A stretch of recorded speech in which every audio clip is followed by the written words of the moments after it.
Bueno, buenas tardes para todos. Sean bienvenidos a una nueva charla en la cual María de Los Ángeles Laza va a estar presentando un libro suyo. Ahora hago su introducción. María de Los Ángeles Laza es licenciada en Relaciones Internacionales por la Universidad Católica de Córdoba, magíster en Políticas Públicas por la Universidad de Oxford y doctora en Ciencia Política por la Universidad de Camerino. Ha trabajado en el sector público argentino, en organismos internacionales y para organizaciones de la sociedad civil. En 2024 publicó su primer libro, País de Vinalón, Mi viaje a Corea del Norte, reeditado en 2025 por editorial Edubim. Así que ya te cedo la palabra y cuando quieras puedes empezar. Gracias. Muchas gracias, Federico, por la presentación y también a Sedema por la invitación. Voy a compartir mi pantalla, así empezamos. Em, y a ver si me confirman que se está viendo bien. Sí, se ve todo bien. Bien, perfecto. Bueno, un segundo, ahí está. Bueno, la charla que tenía pensada inicialmente era bastante más breve porque se iba a enfocar solo en la presentación del libro. Pero después me confirmaron que podía extenderme un poquito más y quizás contar algunas cosas más de Corea del Norte. Entonces pensé, como en esta hora más o menos que vamos a tener, compartirles una breve historia del país, pensada para politólogos e internacionalistas sobre todo. Entender a Corea del Norte en clave internacional, qué juego juega Corea del Norte a nivel internacional, sobre todo su dimensión de armas de destrucción masiva y los lanzamientos misilísticos que hace constantemente para entender cuál es la lógica detrás de eso. Y después ya sí compartirles Corea del Norte en primera persona, porque tuve la oportunidad de viajar a Corea del Norte en el año 2018 y compartirles una muestra fotográfica de ese viaje, que fue mi primera producción, digamos, post viaje, y después ya sí el libro, que lo publiqué, bueno, tiene 12 ediciones, ya les voy a contar bien, pero fue publicado el año pasado en una primera edición non-profit y este año en una edición comercial. Así que bueno, les voy a contar todo eso. También los voy a estar leyendo en el chat, sé Federico que igual tenemos... eh, ah, me- ¿Se me escucha ahí bien? Pero ahí Benjamín estaba diciendo que no se escuchaba. Sí, se escucha bien. No sé si Benjamín ahora puede. Avísenme si no se escucha bien.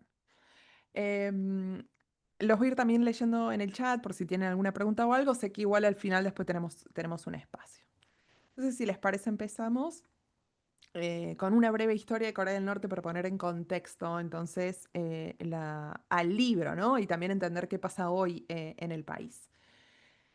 Podríamos, la verdad es que extendernos a miles de años para tratar de entender Corea del Norte, pero justamente como hice una breve historia, decidí empezar, quizás un poco arbitrariamente, en el año 1910, que es cuando la península coreana se convierte en protectorado del imperio japonés, del imperio Japón, y se quedan allí más de 35 años, en realidad ese es el periodo oficial, pero más de 35 años y esa ocupación tiene dos características. Primero, es una ocupación muy brutal. De hecho, a consecuencias todavía de esa ocupación, siguen articulando las relaciones diplomáticas entre Japón y las dos Coreas hasta el día de hoy, ¿no? O sea, hay todavía como consecuencias de esa ocupación. Y un segundo elemento que va a ser muy relevante para explicar Corea del Norte es que cuando Japón ocupa la península coreana, un poco respetando la geografía de la península, desarrolla industrialmente al norte, es decir, toda la matriz productiva Japón lo va a desarrollar al norte, en las tierras menos productivas, más montañosas, y al sur lo respeta como área de producción agropecuaria, sobre todo agrícola, ¿no? Entonces esto va a tener fuertes implicancias para el nacimiento de las dos Coreas, que todavía todavía no podemos hablar de las dos Coreas, estamos hablando de la península coreana como protectorado japonés. Esa línea que dice ahí es un estimativo de dónde está el paralelo 38, pero sí quédense con esto que va a ser muy relevante a posteriori de el norte más desarrollado en términos industriales y el sur con su matriz más agropecuaria.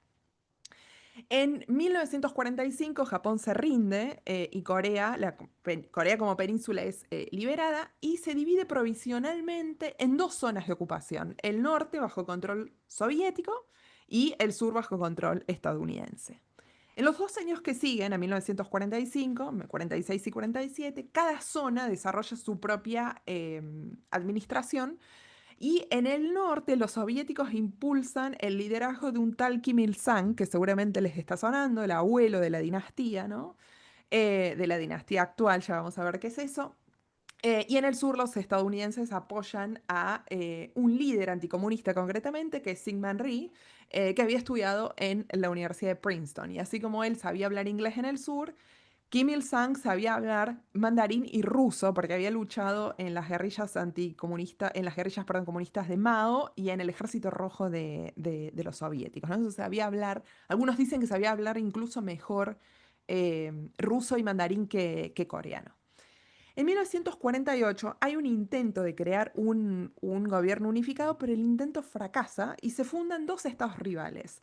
La República de Corea en el sur, lo que hoy conocemos como Corea del Sur, y en el norte, en agosto fue Corea del Sur, y en la República Popular Democrática de Corea en septiembre del año 48, que es lo que hoy conocemos como Corea del Norte, ¿no? Entonces ahí quedan a partir de ese entonces, de 1948, la península coreana empieza a gravitar en torno a estos dos ejes que van a ser Seúl y Pyongyang, las dos capitales de estos dos diferentes países.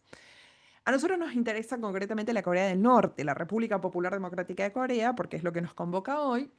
Y cuando hacemos una breve análisis de cómo se forma y evoluciona el Estado norcoreano, básicamente tenemos 4 fases en esa historia de formación y evolución. Una primera fase, que es la formación propiamente dicha, una fase de ruptura, vamos a ver ruptura respecto de qué, un periodo de estancamiento, estancamiento económico y lo que Andrei Lankov llama, o Andrei Lankov es quizás el estudioso más reconocido de estudios norcoreanos, la fase de colapso controlado, ¿no? Que es la fase actual de Corea del Norte. Hoy estamos en lo que se llama fase de colapso controlado. Lo que voy a hacer ahora es hacer un zoom in en estas 4 pelotas, digamos, en estas 4 bolitas, muy brevemente, pero para que se den una idea de cómo se va formando el Estado norcoreano y qué explica lo que desde mi punto de vista es el totalitarismo más brutal que hoy existe en el mundo. En la fase de formación, que va desde el año 48 al 56, hay dos ejes fundantes de esa fase de formación. Primero, un modelo soviético adaptado, ya vamos a ver qué significa esto, y después la guerra de Corea. Modelo soviético adaptado porque los soviéticos ayudan a Corea del Norte en esas primeras fases de formación y como consecuencia de eso, recuerden que estamos hablando del año 48, ¿quién gobernaba en la Unión Soviética? Stalin. Entonces va a ser un modelo soviético stalinista el que se va a importar, o la Unión Soviética va a exportar a Corea del Norte. Esto significa que es un modelo fuertemente personalista, fuertemente militarizado, pero esta adaptación va a tener que ver con una matriz fuertemente nacionalista que va a adoptar el modelo soviético en Corea del Norte. Y digo nacionalista porque la pretensión del modelo soviético era su exportación al resto del mundo. El modelo soviético no se llevaba bien con los nacionalismos, pero en Corea del Norte adopta esta matriz bien nacionalista. Entonces esa es la primera característica de la fase de formación y la segunda característica es la guerra de Corea.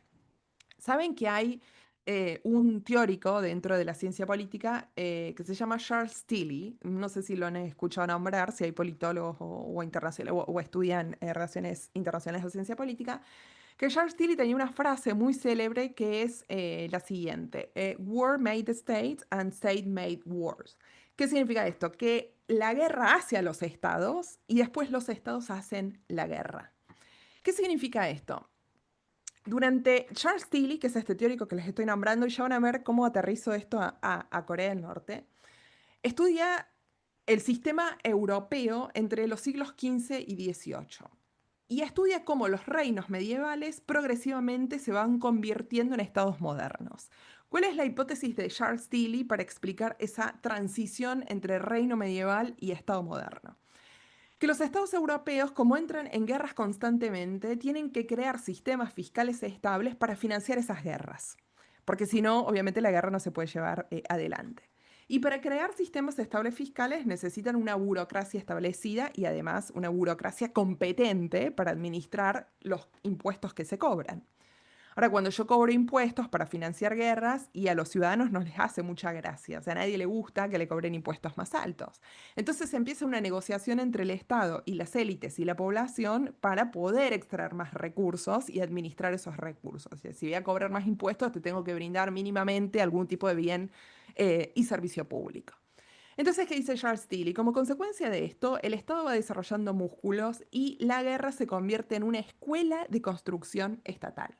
O sea, los estados que van a la guerra y sobreviven a las guerras son más fuertes que aquellos que no.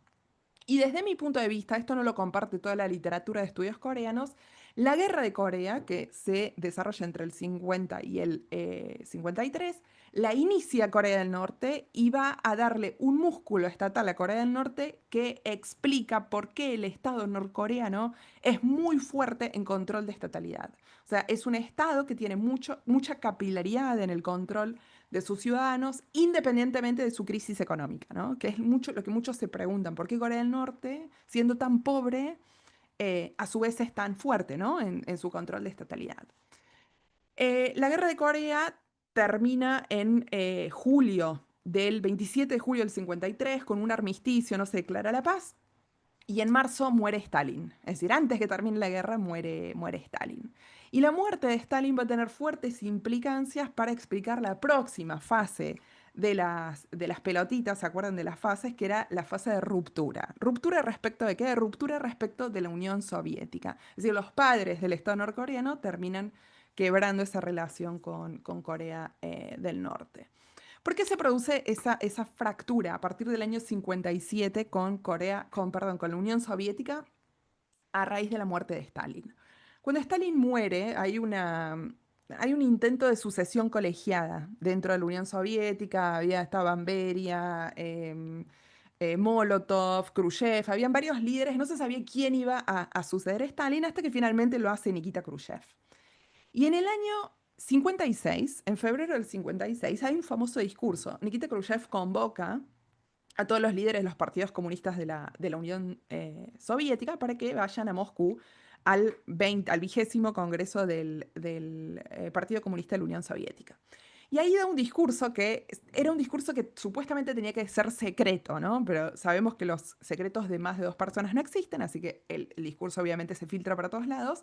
Y ese discurso que se llama Acerca del culto a la personalidad y sus consecuencias, en ese discurso Nikita Khrushchev pide perdón por los crímenes del estalinismo.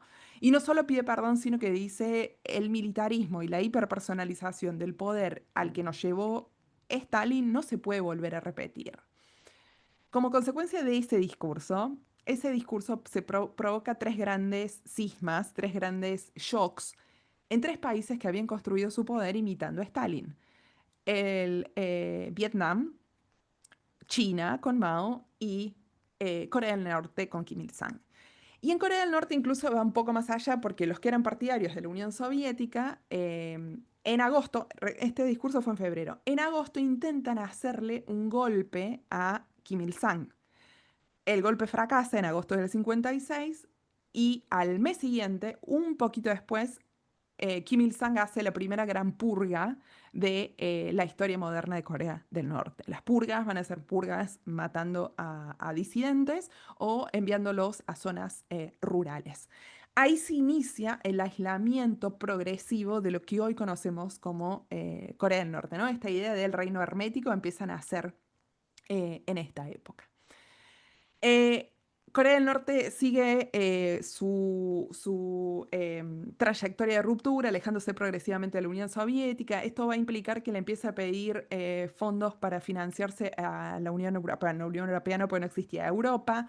Eh, Defoltea esa deuda, no la paga y entra en una fase de estancamiento profundo. Hasta el año 72, Corea del Norte, como consecuencia de la matriz industrial heredada de Japón, era más rica, el PBI per cápita de Corea del Norte era más alto que el PBI per cápita de Corea del Sur.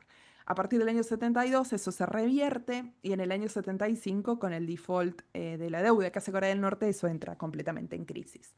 Ahora, es interesante como en esa época, a pesar de la crisis económica y todo, Corea del Norte se transforma en un líder prestigioso en el mundo, dentro del bloque soviético, de los movimientos de los no alineados, junto con otro país que va a ser Cuba. ¿Por qué? ¿Por qué Corea del Norte y por qué Cuba? Piensen que para la década del 80, la vanguardia revolucionaria de la Unión Soviética de 1917 ya estaban todos viejos, eran gente que hacía muchos años que estaba en el poder. Entonces, en Corea del Norte y en Cuba los veían como los jóvenes, o sea, la vanguardia revolucionaria de jóvenes. Y tal es así que Corea del Norte tenía una costumbre que era organizar los festivales mundiales de juventud y estudiantes, y les recomiendo un documental prácticamente de fines de esta época, que es de un argentino, se llama La chica del sur, de José Luis García. José Luis García, el hermano, era miembro del Partido Comunista Argentino, iba a viajar a ese festival del año 89, pero no sé, pasa algo a último momento y termina viajando él, ¿no? Y hace un documental en ese viaje, así que se los recomiendo mucho porque es bien interesante. Poco tiempo después de este último festival, el que digo que Corea del Norte es como que difunde su prestigio o trata de construir prestigio a nivel internacional, ocurre esto, ¿no? La caída del muro de Berlín, que es de alguna manera simbólicamente la caída del bloque soviético, y acá comienza la fase de lo que Andrei Lankov llama el colapso controlado. ¿Por qué colapso controlado? Porque hay un colapso del modelo planificado y del sistema de racionamiento, o sea, de la economía planificada de Corea del Norte, pero no así. Es decir, el Estado pierde el control económico, pero mantiene el control político, ¿no? Este músculo que había desarrollado con la guerra de Corea, lo mantiene hasta el día de hoy, ¿no? La supervivencia de este régimen político depende en gran medida de las armas de destrucción masiva, es lo que llama en ciencia política una supervivencia autoritaria. Es decir, sobrevive el régimen aunque la sociedad civil se muera de hambre o tenga fuertes restricciones a sus libertades individuales. Y a partir de este momento, Corea del Norte empieza a tener una fuerte dependencia económica de actores externos, concretamente China. Y fíjense que ahí les puse las tres Fs porque se dice, o sea, es muy común hablar de la dependencia norcoreana a partir de las tres Fs de China: fuel, food and fertilizers, alimentos, combustible y fertilizantes, ¿no? Son las tres grandes dependencias que hoy Corea del Norte tiene, sobre todo respecto de China. Em, Esto como una breve historia de Corea del Norte, sí destacar que hoy por hoy estamos en la fase de colapso controlado y ya vamos a ver, yo visito el país en el año 2018, ¿no? Con lo cual visito al país en esta fase de colapso controlado. Pero antes de ir a eso, les quería compartir esta breve historia. Y ahora sí, pensar qué juego juega Corea del Norte en clave internacional. Es decir, esto fue un poco una reflexión de Corea del Norte en clave doméstica. Ahora veamos cómo juega Corea del Norte a nivel internacional.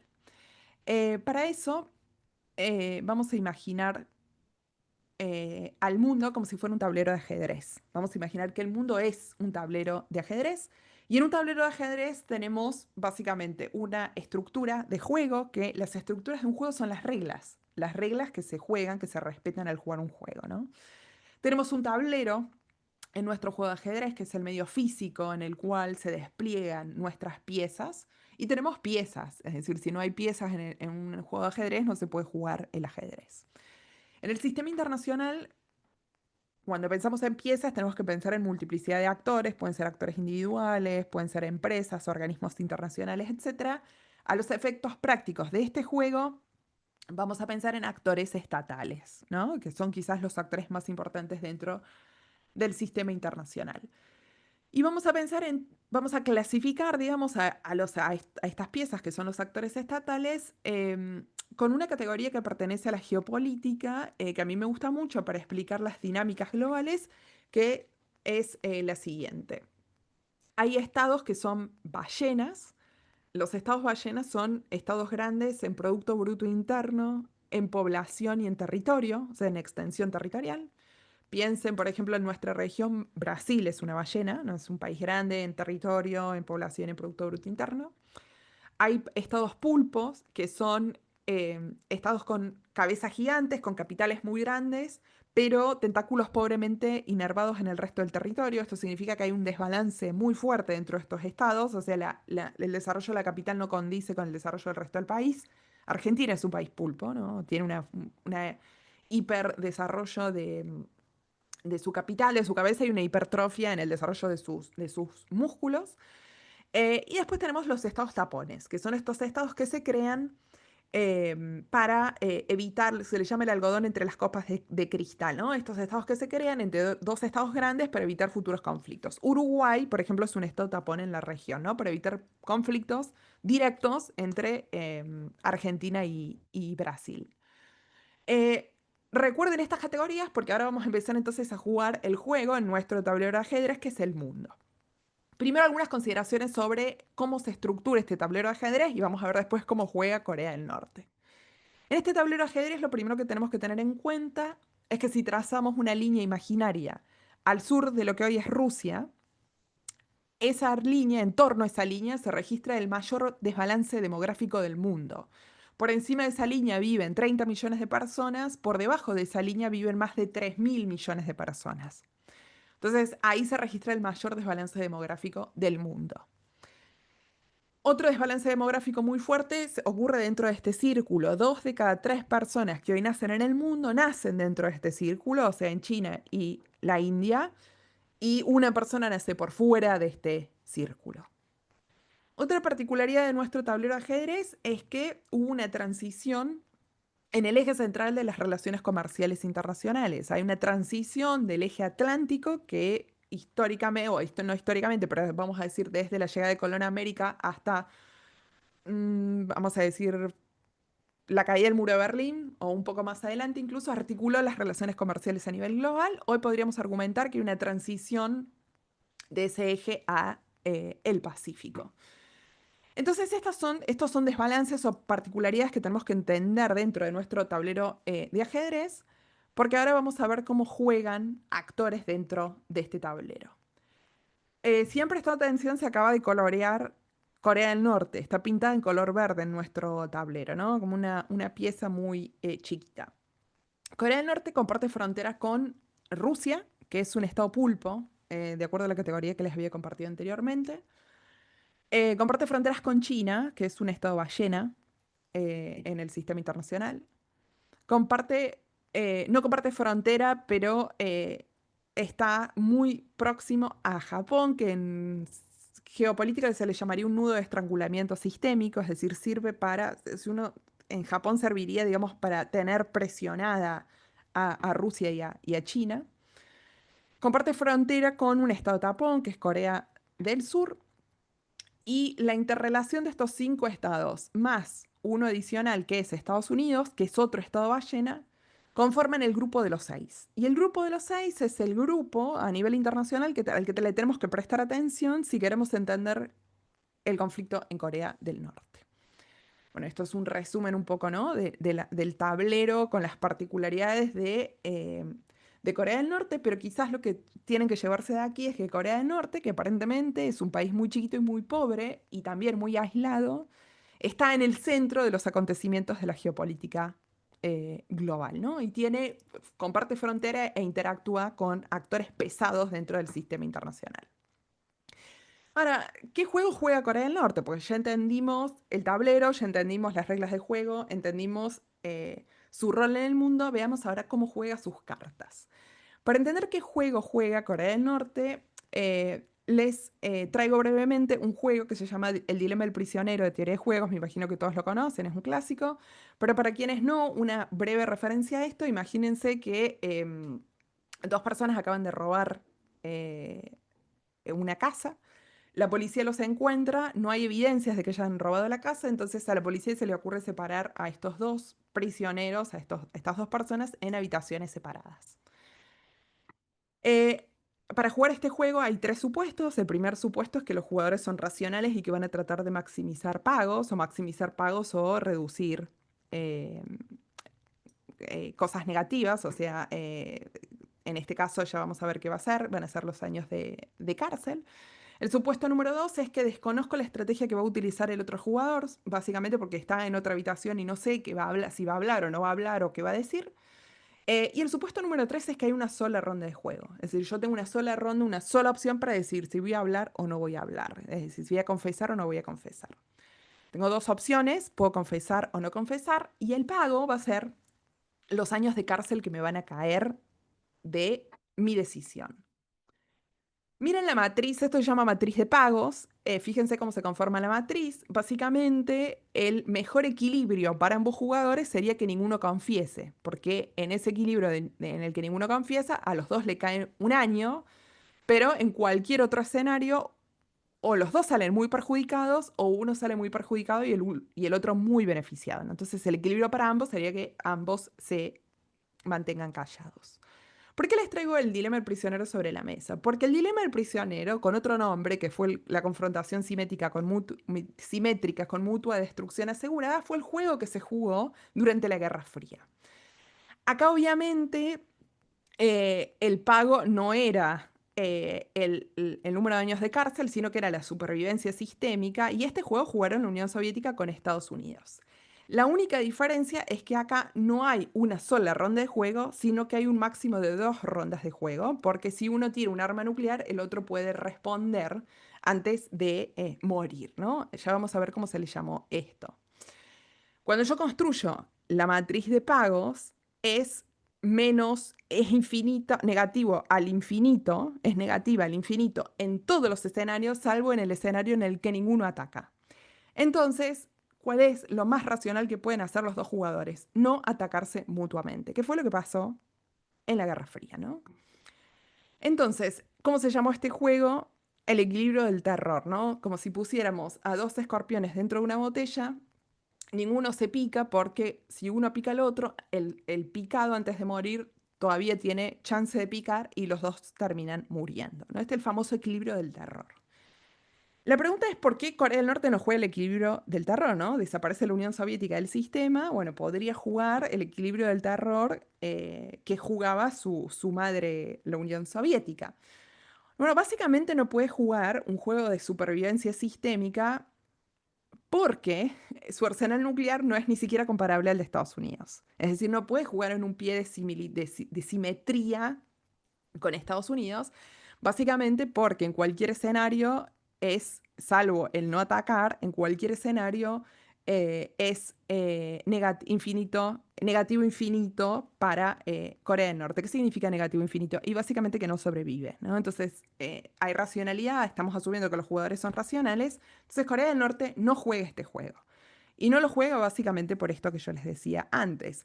Se calcula que si tiene ojivas nucleares, Corea del Norte estaría en torno a las 18 o 20 ojivas nucleares, ¿no? Que comparado con Estados Unidos es absolutamente nada. Entonces, ¿qué juego juega Corea del Norte? Porque, ok, les estoy diciendo qué juego no juega, pero ¿qué juego juega? Y básicamente Corea del Norte es lo suficientemente inteligente y racional para entender que si juega un juego de supervivencia pierde, pero puede jugar un juego de reputación. Y en los juegos de reputación hay un supuesto adicional, que es que las amenazas tienen que ser creíbles. Es decir, si yo voy a estar amenazando para ganar reputación, mi amenaza tiene que ser creíble. Corea del Norte, desde el año, vamos a ver, desde inicios del siglo, perdón, de la década de los 90, amenaza todo el tiempo. Y vamos a ver por qué amenaza. Pero es básicamente porque está jugando este juego. Es una disuasión asimétrica en el que el uso de la amenaza se juega en función de la reputación. Corea del Norte amenaza, básicamente fíjense en las matrices de pagos, generalmente cada vez que amenaza, Corea del Norte gana, o sea, y ya vamos a ver qué gana, o sea que básicamente la estrategia racional para Corea del Norte es amenazar. Lo que pasa es que depende mucho de qué administración tenga al frente, qué administración de Estados Unidos. ¿Y por qué? Por esto que les acabo de resaltar en amarillo. Las administraciones demócratas generalmente entienden que el uso de la amenaza erosiona la percepción del poder que Estados Unidos tiene en el mundo. O sea, si Estados Unidos amenaza en el mundo, erosiona su poder porque no puede llevar adelante, concretar esas amenazas.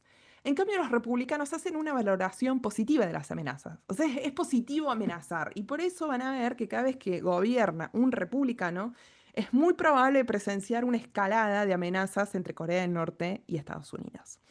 ¿De dónde viene esto? De este señor, de Richard Nixon, que en el contexto de la guerra de Vietnam acuña esta teoría, la teoría del hombre loco, que decía, bueno, Vietnam me tiene que percibir como si fuera un loco, porque a los locos hay percepción de irracionalidad y a los locos no se les animan, ¿no? Entonces, el Vietcong tenía que percibir que Nixon estaba lo suficientemente loco como para tirar un arma de destrucción masiva.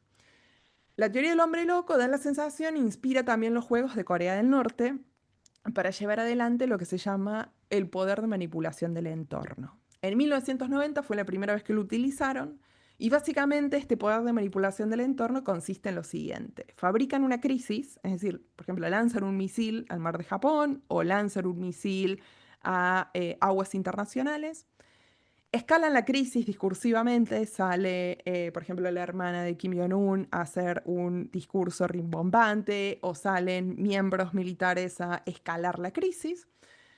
Se sientan a negociar para volver al statu quo. Generalmente negocian una de las tres Fs, fuel, food o fertilizers, recuerden, alimentos, combustibles o fertilizantes, y obtienen beneficios de eso, ¿no? Entonces es el negocio de la supervivencia para el régimen norcoreano. ¿Cuál es el riesgo? Que las amenazas sean creíbles, lo que les decía al principio, es decir, incurrir en el riesgo del cuento del pastorcito mentiroso. Amenazar tanto que la amenaza finalmente no sea creíble, ¿no? Entonces, ¿cómo hago para que una amenaza sea creíble? Mi hipótesis es que para hacer una amenaza creíble, la percepción de riesgo tiene que ser también creíble. Entonces, miren esto es un análisis que hago yo con datos. Y fíjense esto que para mí es una inversión de credibilidad de parte de Corea del Norte. Cuando uno analiza cuánto gobernó el abuelo, el padre y ahora Kim Jong-un, más o menos tenemos que el abuelo, perdón, de la dinastía gobernó 46 años, el padre 17 años y medio y más o menos ahora Kim Jong-un lleva entre 13 años y medio, 14 años. Cuando analizamos la media de lanzamientos misilísticos en esos años, el abuelo hizo 15 pruebas nucleares, una media de 0,3 pruebas por año, o sea, ni siquiera no llegaba a una. El padre hizo 16 pruebas en los años que gobernó, es decir, una media de casi un lanzamiento por año. Y Kim Jong-un, quien está gobernando actualmente, a noviembre del 2024 había hecho 272 pruebas. Es decir, una media de más de 20 lanzamientos por año. ¿Por qué hace eso? Porque para mí está invirtiendo en credibilidad. O sea, es un intento de Kim Jong-un de revertir el riesgo del cuento del pastorcito mentiroso. Entonces, cada vez que hay un lanzamiento misilístico en Corea del Norte y que la percepción general es, uy, el tipo está loco, en realidad no hay mucha racionalidad detrás de esos lanzamientos para llevar adelante lo que llama poder de manipulación del entorno. Entonces espero que después de haber escuchado esta charla o esta conversación conmigo y cada vez que vean un lanzamiento misilístico de Kim Jong-un no vayan al lugar de, uy, el tipo está loco, es un irracional. No, en realidad hay mucha racionalidad, probablemente está negociando alguna de las tres Fs, ¿no?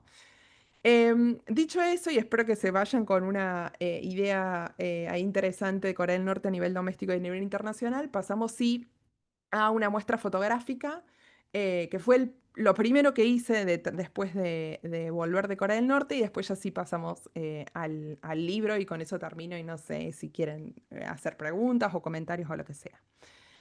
Esta es la primera foto perdón, esto es una muestra fotográfica que hice en una usina del arte en la provincia de Córdoba, que son 20 fotografías que yo elegí representativas de mi viaje a Corea del Norte. Viajé en marzo del 2018, entré al país un martes 13, o sea, bien, bien problemática la fecha, pero bueno, esta fue la primera foto con la que yo quería abrir la muestra porque me parece muy representativa.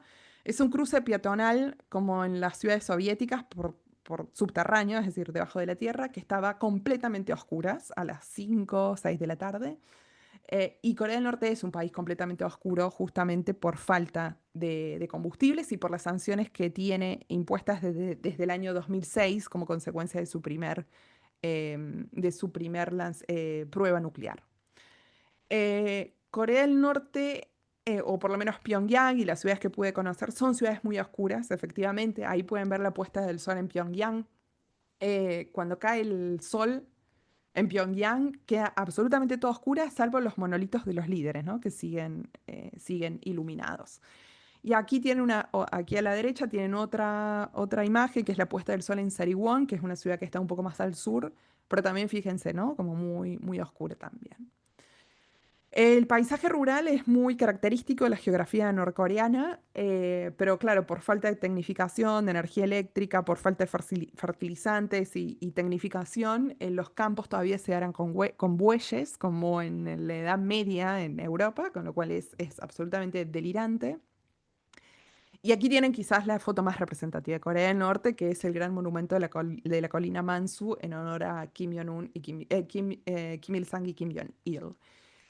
Cuando uno va a fotografiar esto, hay dos reglas. La primera regla es que hay que sacar a los líderes de cuerpo completo.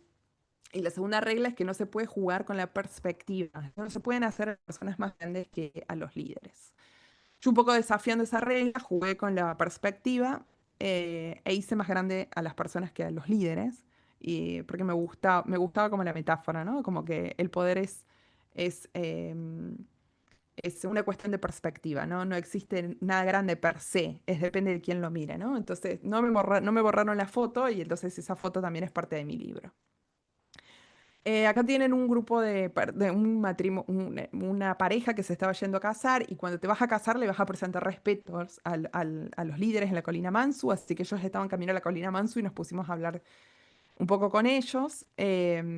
Y después fuimos a Pyeongseong, que es a una escuela primaria, que es a donde se entrenan los niños superdotados que después van a integrar la comisión de físicos que desarrollan los armamentos nucleares. El núcleo duro del desarrollo misilístico de Corea del Norte está en la ciudad de Pyeongseong, que es esta ciudad que está a 30 kilómetros de Pyongyang. Entonces ahí tienen una escena escolar. Después, si quieren, les cuento, pero los pasillos son así como se ven, absolutamente tétricos y hay como todas, como murales de japoneses destripando a niños. O sea, bien, bien, bien agresivo en una escuela primaria. Una prohibición de Corea del Norte es que los diarios no se pueden conservar y tampoco se pueden doblar, porque si en la portada está la imagen del líder, no se pueden doblar. Entonces nadie puede conservar ejemplares impresos, ni tampoco se pueden comprar, y los únicos lugares donde se pueden leer es en transparentes en las estaciones de metro. Entonces hay una señora leyendo el diario, el Rodong Sinmun, que es el diario del Partido de los Trabajadores. Em, Esta foto es una foto del arco de la reunificación que en enero del año pasado lo dinamitó Kim Jong-un, porque hubo un cambio ahí en la política exterior, después si quieren se los refiero. Pero este arco que representa las dos Coreas unificadas, el sueño de la reunificación, bueno, ahora ya no es más sueño porque está dinamitada. Tuve la suerte de poder visitar este arco, lamentablemente sí, ojalá pueda entrar algún día de vuelta a Corea del Norte, no creo que lo pueda ver porque ya sabemos que no existe más. Y esta foto es una foto que tomé en el partido, perdón, en el Palacio de los Niños, si ven ahí todos los niños tienen un pañuelo rojo. El pañuelo rojo es un símbolo de ser un joven pionero dentro del Partido de los Trabajadores de Corea. Los jóvenes pioneros son los niños que se inician en la vida del partido a los 9 años. Entonces, a partir de entonces los van a ver con un pañuelo rojo al cuello, como también se puede ver en Cuba el día de hoy o se podía ver también en la Unión Soviética. Los niños pioneros les recomiendo siempre un documental que se llama Under the Sun de Vitaly Mansky, que es para mí el mejor documental que existe sobre Corea del Norte. Un documental muy filosófico siempre lo recomiendo ver. Y atrás, si ven en la foto que se lee ahí en coreano, básicamente ahí, no recuerdo exactamente qué decía, yo no leo coreano, pero decía algo así como que vivan nuestros líderes por los siglos de los siglos, ¿no? Hay una referencia ahí también al catolicismo. El catolicismo está muy presente de manera secularizada en la vida de Corea del Norte.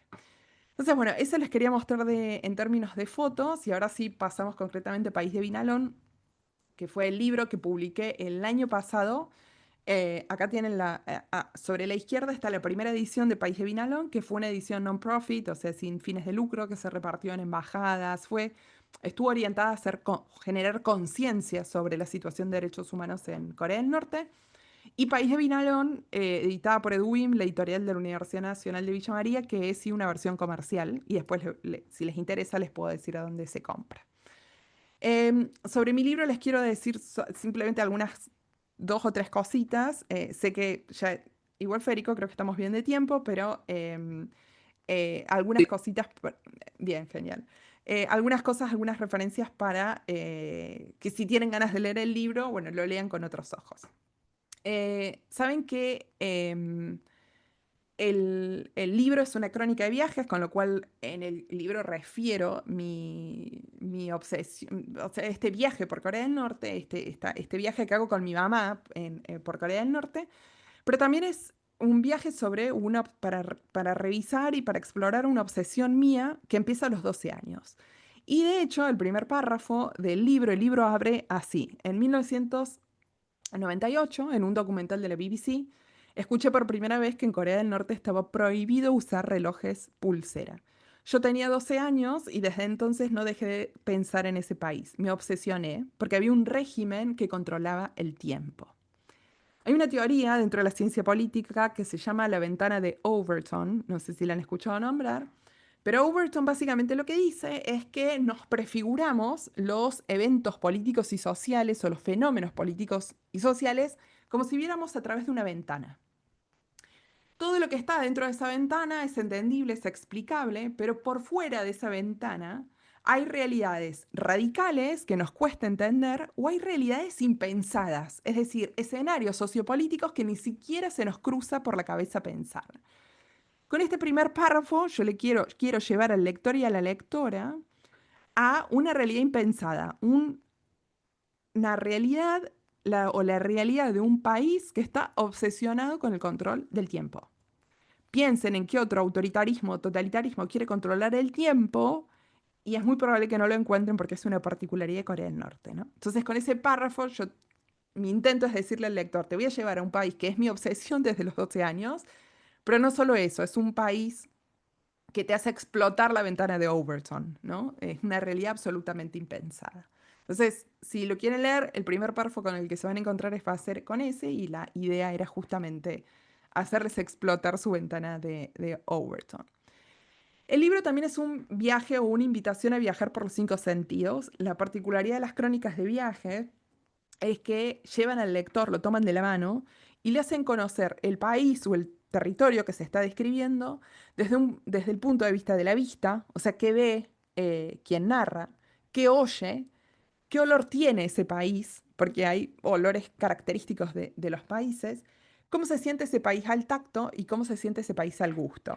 De hecho, el nombre del libro, País de Vinalón, es una referencia a una tela que se llama vinalón, que se produce solo a escala industrial en Corea del Norte y se produce con dos piedras, antracita y caliza. Imagínense al tacto cómo es una fibra textil hecha de piedra. O sea, no sé si tienen alguna idea, pero creo que y muy áspera o muy fría. Bueno, yo aprendí eso muy de chica y mi obsesión era quiero saber a cómo es al tacto el vinalón. Yo estaba obsesionada con tocar el vinalón. Entonces el primer capítulo gira en torno a mi obsesión por tocar el vinalón. Obviamente se llama País de Vinalón porque es una metáfora, ¿no? Entre la fibra textil y el país, que es frío, es oscuro, no abriga, ¿no? Entonces, bueno, esa es la segunda referencia, es una invitación a los sentidos y el propio título es una referencia a una idea respecto del tacto. Una particularidad adicional del libro, y lo van a ver, es que usa mucho el humor. De hecho, hubo uno de mis primeros editores del libro, se asustó un poco porque me decían, ¿cómo podés hacer humor con un totalitarismo, ¿no? O sea, ¿cómo se puede hacer humor en el contexto de un país como Corea del Norte? Al humor lo mantuve, primero porque es una característica mía. Yo soy de provincia de Córdoba y la gente de provincia de Córdoba tenemos fama de hacer muchos chistes, o por lo menos de tener buen humor. Así que dije, es una forma mía de ver la realidad, no voy a sacrificar eso. Pero también es un humor para reírse de los líderes y de la situación, nunca de las personas. En ningún momento me río de las personas que van a ir transcurriendo, van a ser personajes a lo largo del libro, concretamente dos, el señor Kang y la señorita Cho, que van a ser las dos personas que nos asignan. Uno cuando entra a Corea del Norte, le asignan personas que te tienen que cuidar, y esas personas para nosotros van a ser el señor Kang y la señorita Cho. Así que bueno, si lo leen, van a ver que hay mucho en clave de humor, pero nunca para reírse de las personas, ¿no? Es como un humor, una irreverencia y también un recurso psicológico, porque leer el libro y también estar en Corea del Norte causa mucho estrés. Así que bueno, es también un recurso para liberar tensiones. Em, Otra referencia, es que van a ver al libro en la portada del libro, en ambas portadas. En una está, es una portada que fue recreada por Diego Roa, que es un muralista, y en otra es esta foto directamente. Esta fue una foto que saqué en Pyeongseong. Pyeongseong es una, perdón, es que saqué en Sariwon. No la saqué en Pyeongseong, perdón, en Sariwon, em, que está más al sur. Y cuando saco esta foto, algo que me llamaba mucho la atención al caminar por Corea del Norte, por las distintas ciudades, es que la gente nunca te mira a los ojos. Nunca. Siempre bajan la vista. Y este niño que ven acá en la bici fue la primera persona que, un poco por casualidad, porque yo disparo la cámara y él se da vuelta y me mira, es como la primera persona que me miró directamente a los ojos. Entonces yo dije, yo quiero que esta sea la portada de mi libro. O sea, quiero que ese niño esté en la portada de mi libro como la única persona que me vio, porque también es como una manera de hacer contacto visual con el país, ¿no? Como entrar a través de la mirada de otro. Entonces, bueno, les quería contar la historia detrás de la portada. Es este niño, que obviamente no sé cómo se llama porque fue un poco como casualidad. Así que cuando vean la portada del libro, van a recordar esta historia del niño. Esta foto también está incluida en el libro. Y por último, les quería dejar como el libro en números que se van a encontrar si leen País de Vinalón. Es un libro que está dividido en 9 capítulos. Cada capítulo es un aspecto diferente de mi visita pues, del viaje por Corea del Norte, pero además reflexiones políticas. Es inevitable porque finalmente soy politóloga. El libro tiene 37 fotografías que fueron sacadas por mí. Hay un epílogo, obviamente al final del libro, que lo escribí desde el sur. Lo escribí visitando puntos del norte, pero años después, cuando visité Corea del Sur. Es decir, el epílogo es una reflexión sobre el norte, pero escrita desde el sur. Y es un libro que, bueno, tuvo dos ediciones, esta primera edición non-profit, como les comenté, y la segunda edición comercial. Si quieren acceder o les gustaría comprar o leer el libro, les dejo este código QR. Si ustedes lo escanean con el celular, pueden acceder al libro, o sea, van a ir directamente a la página de la editorial. Sé que también bueno, se venden en diferentes librerías, también está disponible en Mercado Libre si lo quieren conseguir. Pero esta es la versión comercial, o sea, la editada por Edwin. Y bueno, yo siempre pido que si leen el libro o les gusta, y también si no les gusta también, que siempre por ahí que me escriban por Instagram. A mí me encanta escuchar los comentarios de los lectores o lectoras, o también qué les genera el libro, ¿no? Qué tipo de reacciones genera. Así que bueno, con eso concluyo. Creo que no me fui de tiempo, o sea que bien. Y ahora no sé, Federico, si hay preguntas o algo así, y si no. Ahí veo que Delphi, gracias, Delphi es alumna mía, así que muchas gracias Delphi por estar acá. Dice, si esa cuestión del contacto visual es con los extranjeros, sí, exactamente. Pasa algo muy curioso, que es que, por ejemplo, vos vas caminando por la calle, nadie te mira, ¿no? O sea, todos miran para abajo, nadie te mira. Pero después vos seguís caminando y te das vuelta y te están mirando todos. O sea, hay como una curiosidad respecto de quiénes de los extranjeros, pero siempre evitan el contacto visual. No es como... Tienen como muy educada la mirada en ese sentido, ¿no? Nunca hacen contacto visual. Por eso esa foto tiene tanto valor para mí, ¿no? Porque fue ese niño el primero con el que establecí contacto visual. Sí, yo tengo otra pregunta, pero antes quisiera agradecerte por la exposición. Quiero decir que fue excelente la integración entre las relaciones internacionales y el libro. Y también gracias por elegir Sedema y este espacio para presentarlo. Y dicho esto, yo tengo una pregunta. Cuando, por ejemplo, si hablamos la psicología de la gente o qué desea, cuáles son sus intereses, o por ejemplo, si piensan, a ver, si es posible que piensen si algún día estarán mejor o quizás están conformes con con la situación actual. Bien, gracias Federico por la pregunta. La novia, la pareja de mi primer editor era psicóloga, es psicóloga. Y ella estaba obsesionada y dice, por qué no pone un capítulo sobre qué sienten o piensan los norcoreanos? Que obviamente hubiera sido fascinante, pero eso es muy difícil de saber porque básicamente no hablan, o sea, tenemos prohibido hablar, no hablan con uno, o sea, como es muy difícil.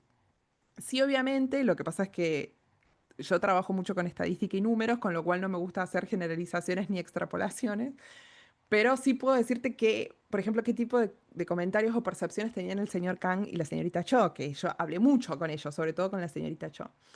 Y el señor Kang, por ejemplo, el último día que nos estábamos yendo, se larga a llorar, me abraza y me dice, bueno, la próxima vez que nos abracemos va a ser en Seúl con una Corea unificada, ¿no? O sea, era como su sueño. Él estaba muy emocionado por eso y realmente, genuinamente lo creía.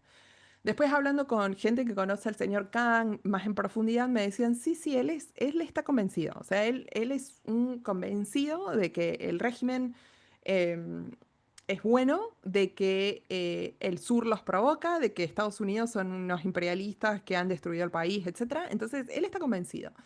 A la señorita Cho, por ejemplo, no tanto. O sea, ahí ya empezabas a ver cosas que flaqueaban en su convencimiento respecto del régimen. Y me han contado que otros guías, por ejemplo, hacían chistes. Que hacer chistes es muy revolucionario en realidad, porque el chiste cuestiona cosas. O sea, detrás del chiste hay muchas verdades. De hecho, hay estudios de chistes en la Unión Soviética, ¿no? Cómo los chistes van erosionando la percepción de poder.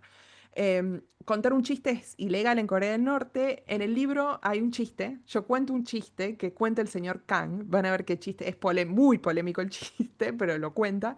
Pero obviamente tenés gente súper convencida como el señor Kang y gente que no, que digamos, mm, a ver, medir la profundidad del descontento es muy difícil porque no puedes hablar con esa gente, pero sí, o sea, hay convencidos y gente no tan convencida. Amaría poder hablar con los defectors y toda la gente que escapa, pero los defectors es otra historia distinta porque es gente que escapó y, digamos, tiene otra mentalidad, ¿no? Pero bueno, espero poder haberte respondido a tu pregunta. Sí, gracias. Y cualquiera puede, sí, Elio.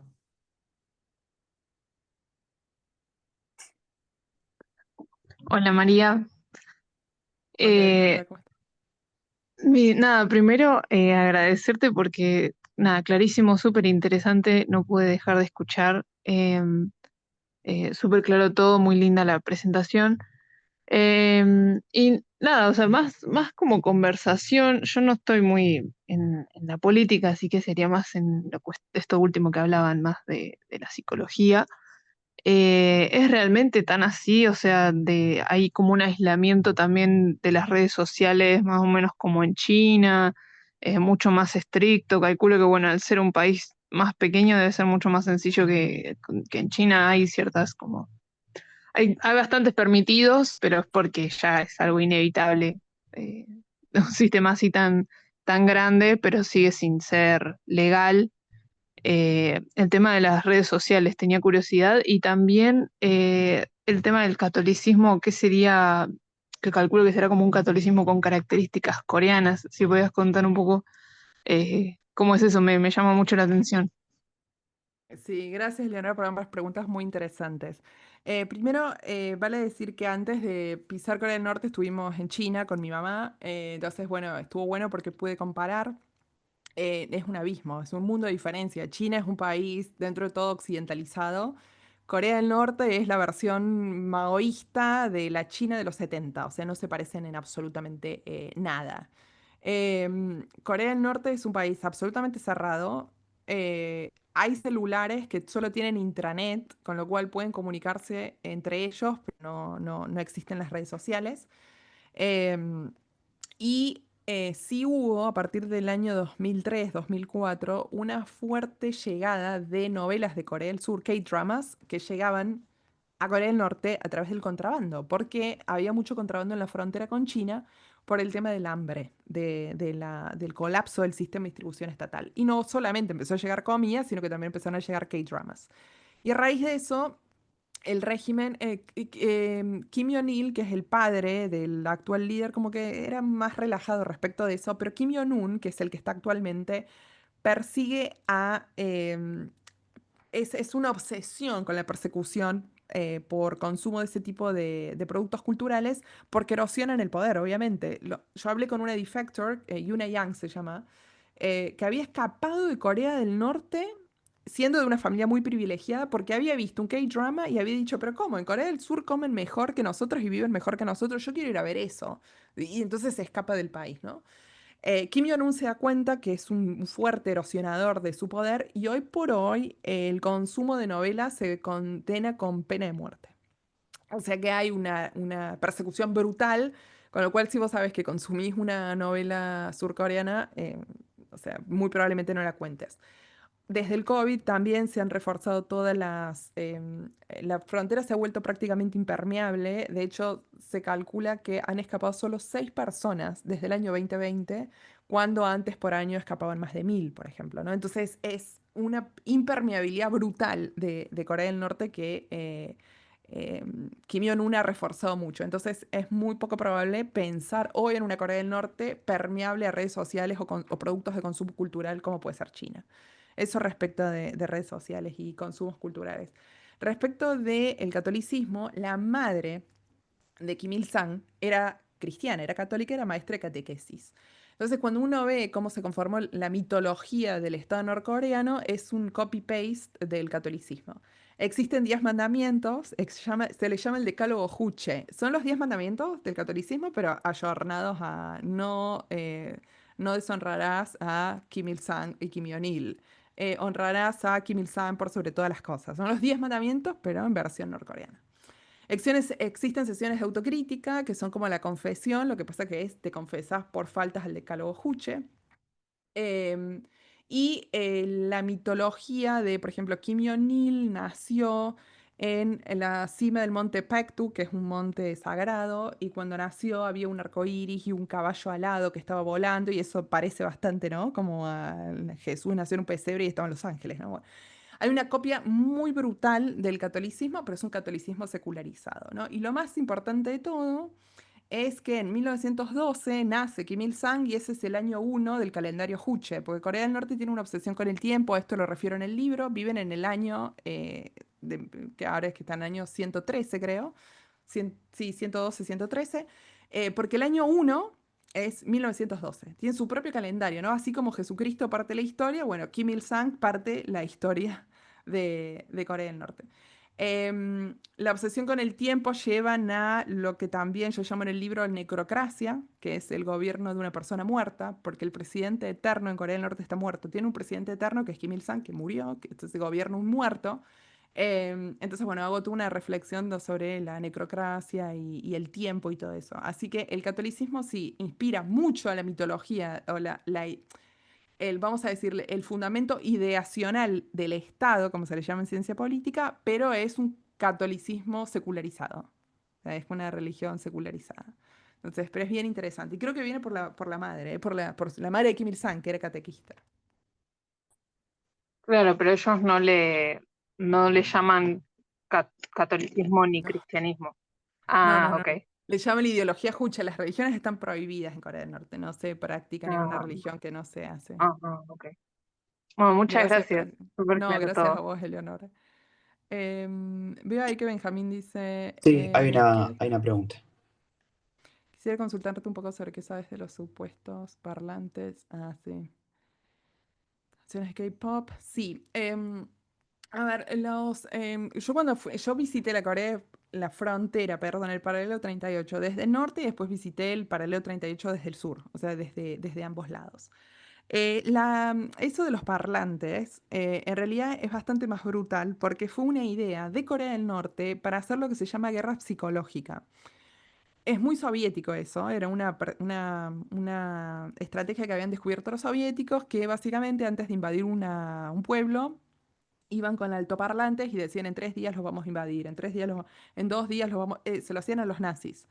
Imagínense la desesperación psicológica que genera eso. Corea del Norte copia eso y en la frontera empieza a poner parlantes para pasar lo que se llama ruido blanco. ¿Vieron en las radios o en la televisión como ese ruido así? Bueno, imagínense ese ruido 24/7 a todo volumen. Es tétrico. Corea del Norte empezó a hacer eso, entonces el sur le empezó a responder con canciones de K-pop. Pero ojalá, o sea, nada, una canción de K-pop es lindo, no sé, tiene melodía, armonía, es lindo, se puede bailar. El ruido blanco que comparte Corea del Norte es desesperante. Yo lo llegué a escuchar de lejos. La gente que vive al lado de la frontera se quiere matar. Hay un documental de la BBC sobre ese ruido blanco. Es desesperante, no se puede dormir, no se puede trabajar, no se puede hacer nada. Ahora está parado eso, o sea, se ha parado porque Corea del Sur como respondía, no solo poniendo canciones de K-pop, sino poniendo proclamas políticas. Entonces el norte, para evitar esas proclamas políticas, silenció sus parlantes. Pero fue muy habitual después del año 2015-16, empezó a usar eso, Benjamín más o menos, para que se den una idea. Pero cada tanto lo reactivan. Es desesperante. Búsquenlo en la BBC, ahí hay un documental sobre ese ruido. Matías dice, yo quería preguntarte por la forma de gobierno, si tiene una suerte por legislativo y judicial que responden al líder, o si es un Estado mucho centraliza. Bien, muy buena pregunta, Matías.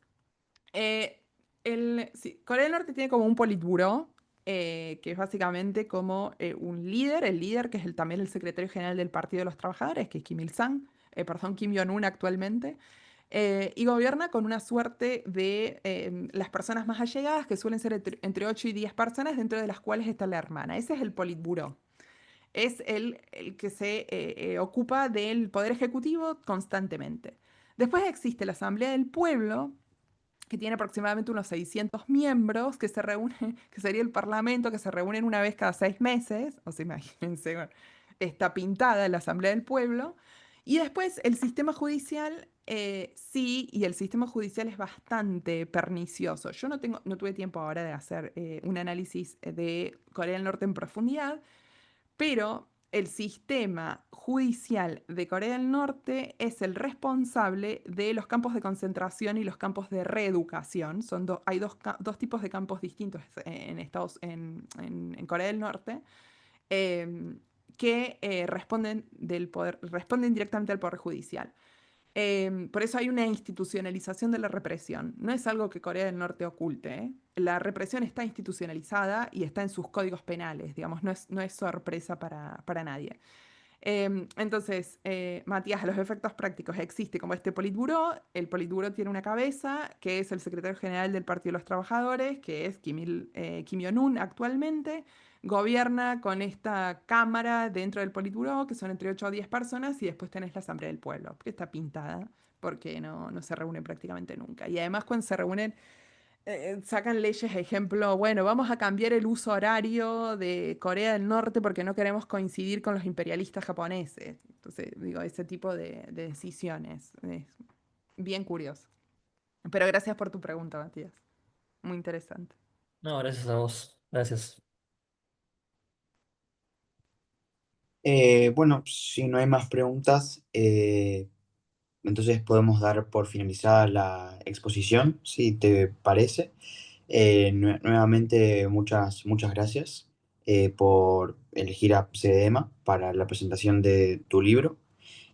Así que bueno, eso ha sido todo. Un saludo y nos estamos viendo entonces. Bueno, muchas gracias Federico de nuevo y a todos y a todas por estar acá. Espero que si leen el libro después me escriban y me cuenten qué les pareció. Dale. María, Un muchas abrazo. gracias. Muchas gracias a ustedes. Un Muchas abrazo. Un gracias, gusto. Moni. Nos vemos, un gusto. Nos vemos.